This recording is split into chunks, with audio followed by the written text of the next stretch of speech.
മികച്ച ആർട്ടിസ്റ്റുകൾ ചേർന്ന് നല്ലൊരു സിനിമ എടുക്കുക. ആ സിനിമ പ്രേക്ഷകനെ സംബന്ധിച്ചിടത്തോളം നല്ലൊരു അനുഭവമായി മാറുക. അത്തരത്തിലൊരു സിനിമയാണ് റൈഫിൾ ക്ലബ്ബ്. തികച്ചും വ്യക്തിപരമായ അഭിപ്രായമാണ് ഞാൻ വീഡിയോയിലൂടെ ഷെയർ ചെയ്യുന്നത്. റൈഫിൾ ക്ലബ്ബ് എന്ന് പറയുന്ന സിനിമ കണ്ട് പുറത്തിറങ്ങുന്ന സമയത്ത് എന്നെ സംബന്ധിച്ചിടത്തോളം അതിന് 4 ഡിപ്പാർട്ട്മെന്റുകൾ, ഈ സിനിമയ്ക്ക് വേണ്ടി പ്രവർത്തിച്ച എനിക്ക് ഫേവറേറ്റ് ആയി തോന്നിയ 4 ഡിപ്പാർട്ട്മെന്റുകൾ, അതിൽ ഒന്നാമത് നിൽക്കുന്നതാണ് ഇതിന്റെ സ്ക്രിപ്റ്റ്, കഥ. ആ കാര്യങ്ങളൊക്കെ എനിക്ക് വളരെ മികച്ചു നിൽക്കുന്നതായിട്ട് എനിക്ക് ഫീൽ ചെയ്തിട്ടുണ്ട്. രണ്ടാമത് വരുന്നത് ഇതിന്റെ സംവിധാനം തന്നെയാണ്. മൂന്നാമത് വരുന്നത് ആർട്ടിസ്റ്റുകളാണ്. നാലാമത് ഇതിന്റെ BGM ആണ്.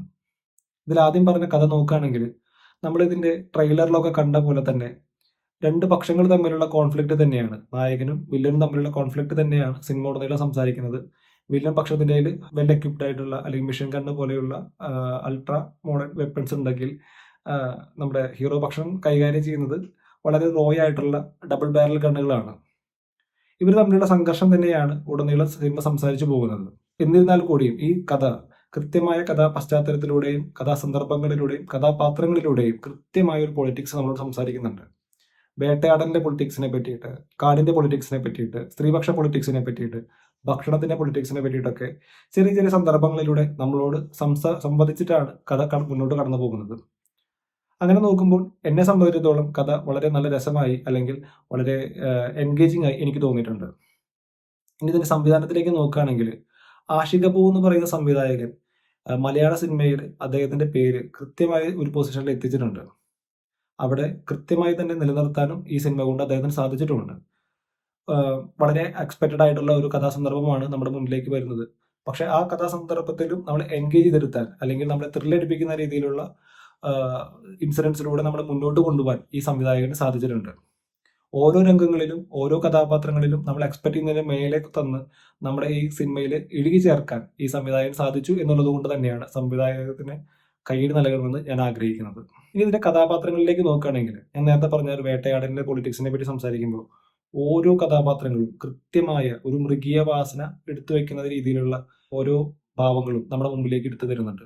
ഇതിൽ വന്നു പോകുന്ന ആദ്യം തൊട്ട് അവസാനം വരെ വന്നു പോകുന്ന ഓരോ കഥാപാത്രങ്ങളും കൃത്യമായി തന്നെ ആ മൃഗീയ വാസനയോട് കൂടി തന്നെയാണ് സംസാരിക്കുന്നത്. ഈ മൃഗീയ വാസന തന്നെയാണ് എല്ലാവരിലും എക്സ് ഫാക്ടറായിട്ട് നമ്മൾ കണ്ടുകൊണ്ടിരിക്കുന്നത്, ഒരു കോമൺ ഫാക്ടറായിട്ട് നമ്മൾ കണ്ടുകൊണ്ടിരിക്കുന്നത്.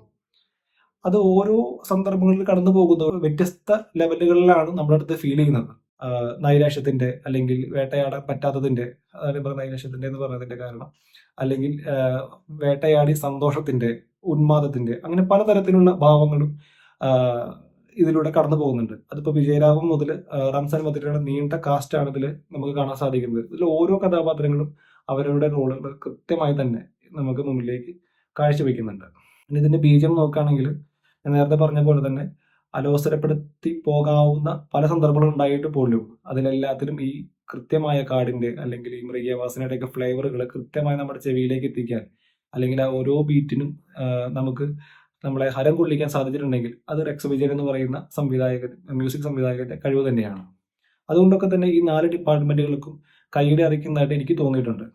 ഞാൻ ഈ സിനിമ കണ്ടുകൊണ്ടിരിക്കുന്നത് തൃശ്ശൂരിലെ രാഗം തിയേറ്ററിലാണ്. ആ സിനിമ കണ്ടുകൊണ്ടിരിക്കുന്ന സമയത്ത് എൻ്റെ തൊട്ടപ്പുറത്ത് ഇരിക്കുന്നുണ്ടായിരുന്ന ഒരു വ്യക്തി, എന്നേക്കാളും പ്രായമുള്ള ഒരു വ്യക്തിയാണ്. അദ്ദേഹം എഡിറ്റ് നിന്ന് വിസിലടിച്ചും കൈയടിച്ചും ആർപ്പുളിച്ചൊക്കെ സിനിമ കാണുന്നത് എന്നെ സംബന്ധിച്ചിടത്തോളം ഞാൻ നേരത്തെ പറഞ്ഞ പോലെ വളരെ എൻഗേജിങ് ആയതുകൊണ്ടാണ്.